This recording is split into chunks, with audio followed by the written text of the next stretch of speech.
Assalamualaikum warahmatullahi wabarakatuh. Bismillahirrahmanirrahim. Alhamdulillahirabbil alamin.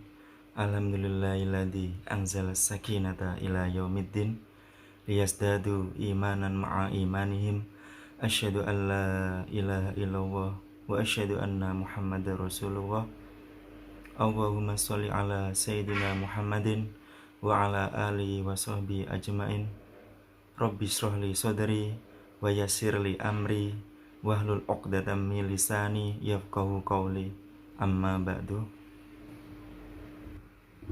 Perkenalkan, nama saya Agus Mariono, alamat Bangilan Tuban. Saya dari kelompok 4 mendapat tugas dari panjenenganipun Bapak Dr. Haji Ahmad Muhibin Zuhri MAG pada mata kuliah Psikologi Pendidikan. Saya akan menjelaskan sedikit materi tentang perbedaan individu dan implikasi pembelajaran.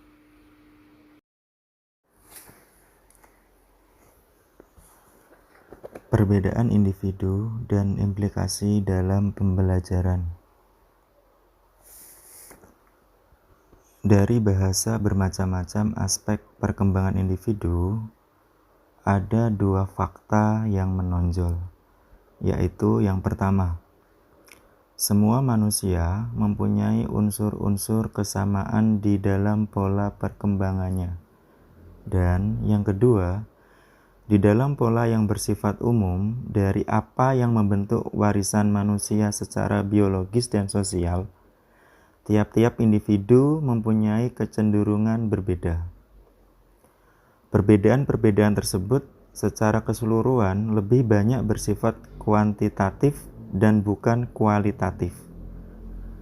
Sejauh mana individu berbeda akan mewujudkan kualitas perbedaan mereka atau kombinasi-kombinasi dari berbagai unsur perbedaan tersebut. Setiap orang, apakah ia seorang anak atau seorang dewasa, dan apakah ia berada di dalam suatu kelompok atau seorang diri, maka ia disebut individu. Individu menunjukkan kedudukan seseorang sebagai orang perorangan atau perseorangan. Sifat individual adalah sifat yang berkaitan dengan orang perseorangan, berkaitan dengan perbedaan individual perseorangan. Ciri dan sifat orang yang satu berbeda dengan yang lain. Perbedaan ini disebut perbedaan individu atau perbedaan individual. Maka perbedaan dalam perbedaan individual menurut Landgren menyangkut variasi yang terjadi, baik variasi pada aspek fisik maupun psikologis. Contoh, misalkan seorang ibu yang memiliki seorang bayi bertutur bahwa bayinya banyak menangis, banyak bergerak, dan kuat minum. Ibu lain yang juga memiliki seorang bayi menceritakan bahwa bayinya pendiam, banyak tidur, tetapi kuat minum. Cerita kedua ibu itu telah menunjukkan bahwa kedua bayi itu memiliki ciri dan sifat yang berbeda satu sama lainnya. Contoh yang kedua, seorang guru setiap tahun ajaran baru selalu menghadapi siswa-siswa yang berbeda satu sama lain. Siswa-siswa yang berada di dalam sebuah kelas tidak terdapat seorang pun yang sama. Mungkin sekali dua orang dilihatnya hampir sama atau mirip, akan tetapi pada kenyataannya, jika diamati benar-benar antara keduanya tentu terdapat perbedaan. Perbedaan yang segera dapat dikenal oleh seorang guru tentang siswanya adalah perbedaan fisiknya seperti tinggi badan, bentuk badan, warna kulit, bentuk muka, dan semacamnya. Dari fisiknya, seorang guru cepat mengenal siswa di dalam kelasnya satu persatu. Ciri lain yang segera dapat dikenal adalah tingkah laku masing-masing siswa. Begitu pula suara mereka. Ada siswa yang lincah, banyak gerak, pendiam, dan sebagainya. Ada siswa yang nada suaranya kecil, dan ada yang besar atau rendah. Ada yang berbicara cepat, dan ada pula yang pelan-pelan. Apabila ditelusuri secara cermat, siswa yang satu dengan yang lain memiliki sifat psikis yang berbeda-beda. Upaya pertama yang dilakukan untuk mengetahui perbedaan individu sebelum dilakukan pengukuran kapasitas mental yang mempengaruhi penilaian sekolah adalah menghitung umur kronologi. Seorang anak memasuki sekolah dasar pada umur 6 tahun dan ia diperkirakan dapat mengalami kemajuan secara teratur dalam tugas-tugas sekolahnya dilihat dalam kaitannya dengan faktor umur. Selanjutnya, ada anggapan bahwa semua anak diharapkan mampu menangkap atau mengerti bahan-bahan pelajaran yang mempunyai kesamaan materi dan penyajiannya bagi semua siswa pada kelas yang sama. Ketidakmampuan yang jelas tampak pada siswa untuk menguasai bahan pelajaran umumnya dijelaskan dengan pengertian faktor-faktor seperti kemalasan atau sikap keras kepala. Penjelasan itu tidak mendasar kenyataan bahwa para siswa memang berbeda dalam hal kemampuan mereka untuk menguasai satu atau lebih bahan pelajaran dan mungkin berada dalam satu tingkat perkembangan. Telah didasari bahwa perbedaan-perbedaan antara satu dengan yang lainnya dan juga kesamaan-kesamaan di antara mereka merupakan ciri-ciri dari semua pelajaran pada suatu tingkatan belajar. Sebab-sebab dan pengaruh perbedaan individu ini dan sejauh mana tingkat tujuan pendidikan. Isi dan teknik-teknik pendidikan ditetapkan, hendaknya disesuaikan dengan perbedaan-perbedaan tersebut. Tampaknya hal ini telah mendapat banyak perhatian dari para ahli ilmu jiwa dan petugas sekolah.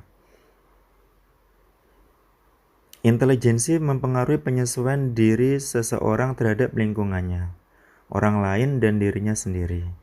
Semakin tinggi taraf intelijensinya, semakin baik penyesuaian dirinya dan lebih mampu bereaksi terhadap rangsangan lingkungan atau orang lain dengan cara yang dapat diterima. Hal ini jelas akan meningkatkan konsep dirinya, demikian pula sebaiknya. Seseorang yang mempunyai tingkat pendidikan yang tinggi akan meningkatkan prestasinya.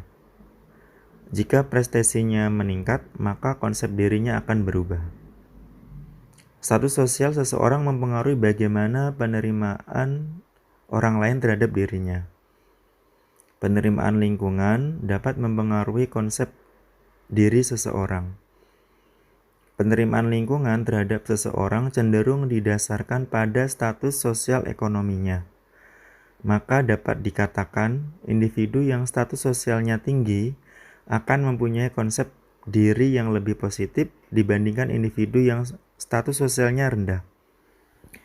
Hal ini didukung oleh penelitian Rosenberg terhadap anak-anak dari ekonomi sosial tinggi menunjukkan bahwa mereka memiliki konsep diri yang tinggi dibandingkan dengan anak-anak yang berasal dari status ekonomi rendah.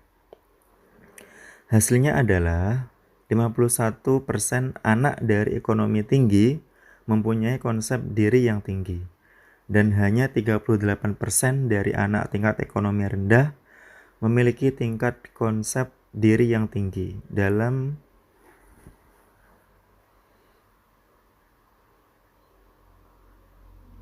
Selanjutnya kita akan bahas tentang budaya.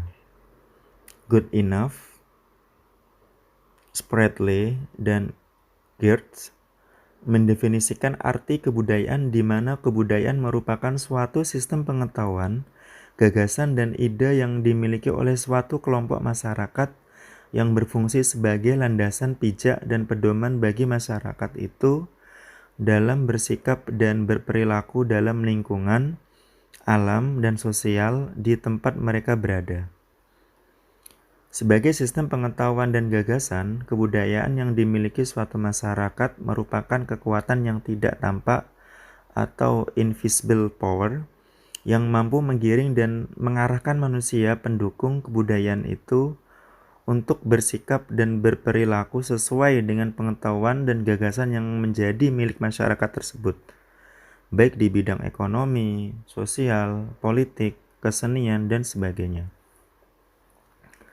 Pada dasarnya, pendidikan tidak akan pernah bisa dilepaskan dari ruang lingkup kebudayaan. Kebudayaan merupakan hasil perolehan manusia selama menjalin interaksi kehidupan baik dengan lingkungan fisik maupun non-fisik. Hasil perolehan tersebut berguna untuk meningkatkan kualitas hidup manusia. Proses hubungan antar manusia dengan lingkungan luarnya telah mengisahkan suatu rangkaian pembelajaran secara alamiah. Pada akhirnya, proses tersebut mampu melahirkan sistem gagasan, tindakan, dan hasil karya manusia. Di sini kebudayaan dapat disimpulkan sebagai hasil pembelajaran manusia dengan alam.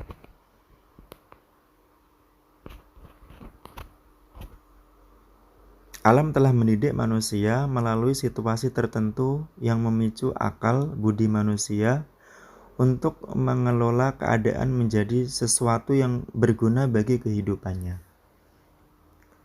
Kepribadian dalam proses kebudayaan. Fungsi pendidikan dalam konteks kebudayaan dapat dilihat dalam perkembangan kepribadian manusia. Tanpa kepribadian manusia, tidak ada kebudayaan. Meskipun kebudayaan bukanlah sekadar jumlah kepribadian. Para pakar antropologi menunjuk kepada peranan individu bukan hanya sebagai bidak-bidak di dalam papan catur kebudayaan. Individu adalah kreator dan sekaligus manipulator kebudayaannya. Di dalam hal ini, studi kebudayaan mengemukakan pengertian sebab akibat sirkuler, yang berarti bahwa antara kepribadian dan kebudayaan terdapat suatu interaksi yang saling menguntungkan. Di dalam perkembangan kepribadian, diperlukan kebudayaan dan seterusnya kebudayaan akan dapat berkembang melalui kepribadian tersebut. Inilah yang disebut sebab akibat sirkuler antara kepribadian dan kebudayaan. Hal ini menunjukkan kepada kita bahwa pendidikan bukan semata-mata transmisi kebudayaan secara pasif, tetapi perlu mengembangkan kepribadian yang kreatif. Peranata sosial yang disebut sekolah harus kondusif untuk dapat mengembangkan kepribadian yang kreatif tersebut. Namun, apa yang terjadi di dalam lembaga pendidikan yang disebut sekolah kita ialah sekolah telah menjadi sejenis penjara yang memasung kreativitas peserta didik. Kebudayaan sebenarnya adalah istilah sosiologis untuk tingkah laku yang bisa dipelajari. Dengan demikian, tingkah laku manusia bukanlah diturunkan seperti tingkah laku binatang, tetapi yang harus dipelajari kembali berulang-ulang dari orang dewasa dalam suatu generasi. Di sini kita lihat betapa pentingnya peranan pendidikan dalam pembentukan kepribadian manusia. Para pakar yang menaruh perhatian terhadap pendidikan dalam kebudayaan mula-mulanya muncul dari kaum behavioris dan psikoanalisis.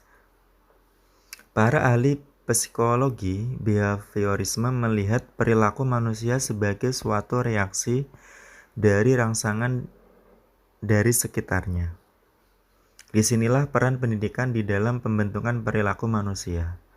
Begitu pula psikolog, aliran psikoanalisis menganggap perilaku manusia ditentukan oleh dorongan-dorongan yang sadar maupun tidak sadar. Ini ditentukan antara lain oleh kebudayaan di mana pribadi itu hidup.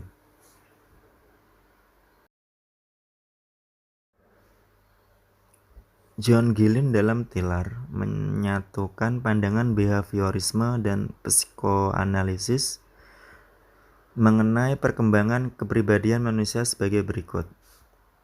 Yang pertama, kebudayaan memberikan kondisi yang disadari dan yang tidak disadari oleh belajar. Yang kedua, kebudayaan mendorong secara sadar ataupun tidak sadar akan reaksi-reaksi perilaku tertentu. Jadi, selain kebudayaan meletakkan kondisi, yang terakhir ini kebudayaan merupakan perangsang-perangsang untuk terbentuknya perilaku-perilaku tertentu. Yang ketiga, kebudayaan mempunyai sistem reward dan punishment terhadap perilaku-perilaku tertentu. Setiap kebudayaan akan mendorong suatu bentuk perilaku yang sesuai dengan sistem nilai dalam kebudayaan tersebut dan sebaliknya memberikan hukuman terhadap perilaku-perilaku yang bertentangan atau mengusik ketentraman hidup suatu masyarakat budaya tertentu. Yang keempat, kebudayaan cenderung mengulang bentuk-bentuk kelakuan tertentu melalui proses belajar. Apabila analisis Gillen di atas kita cermati, tampak betapa peranan kebudayaan dalam pembentukan kepribadian manusia. Maka, pengaruh antropologi terhadap konsep pembentukan kepribadian juga akan tampak dengan jelas. Terutama bagi para pakar aliran behaviorisme, melihat adanya suatu rangsangan kebudayaan terhadap pengembangan kepribadian manusia.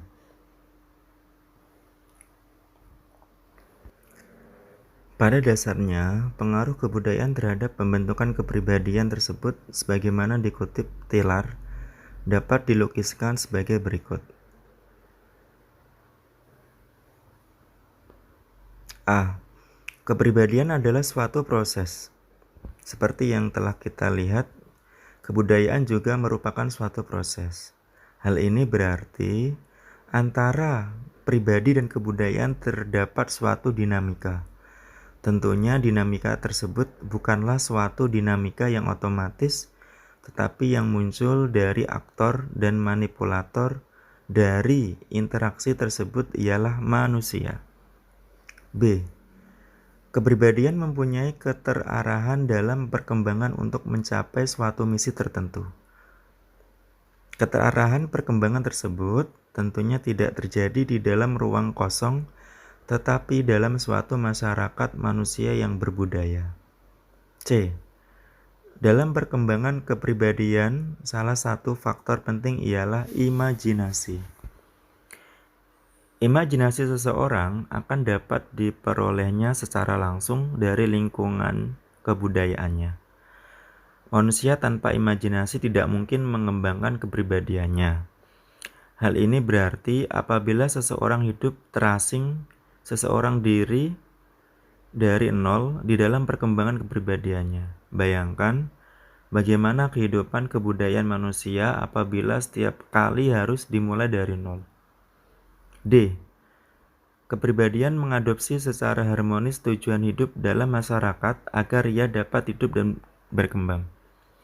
Tentunya manusia itu dapat saja menentang tujuan hidup yang ada di dalam masyarakatnya.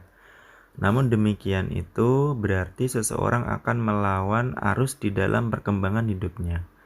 Yang paling efisien adalah dia secara harmonis mencari keseimbangan antara tujuan hidupnya dengan tujuan hidup dalam masyarakatnya. E. Di dalam pencapaian tujuan oleh pribadi yang sedang berkembang itu dapat dibedakan antara tujuan dalam waktu yang dekat maupun tujuan dalam waktu yang panjang. Baik waktu yang dekat maupun tujuan dalam jangka waktu yang panjang sangat dipengaruhi oleh nilai-nilai hidup di dalam suatu masyarakat. F. Berkaitan dengan keberadaan tujuan di dalam pengembangan kepribadian manusia, dapatlah disimpulkan bahwa proses belajar adalah proses yang ditujukan untuk mencapai tujuan. Learning is a goal teaching behavior. G. Dalam psikoanalisis juga dikemukakan mengenai peranan superego dalam perkembangan kepribadian. Superego tersebut tidak lain adalah dunia masa depan yang ideal. Dan seperti yang telah diuraikan, dunia masa depan yang ideal merupakan kemampuan imajinasi yang dikondisikan serta diarahkan oleh nilai-nilai budaya yang hidup di dalam suatu masyarakat. Kepribadian juga ditentukan oleh bawah sadar manusia. Bersama-sama dengan ego, beserta ide, keduanya merupakan energi yang ada di dalam diri pribadi seseorang. Energi tersebut perlu dicarikan keseimbangan dengan kondisi yang ada serta dorongan super ego diarahkan oleh nilai-nilai budaya. Dengan kata lain, di dalam pengembangan ide, ego, dan super ego dari kepribadian seseorang berarti mencari keseimbangan antara energi di dalam diri pribadi dengan pola-pola kebudayaan yang ada. Demikianlah penjelasan dari saya. Kurang lebihnya saya mohon maaf. Wa akhiran, assalamualaikum warahmatullahi wabarakatuh.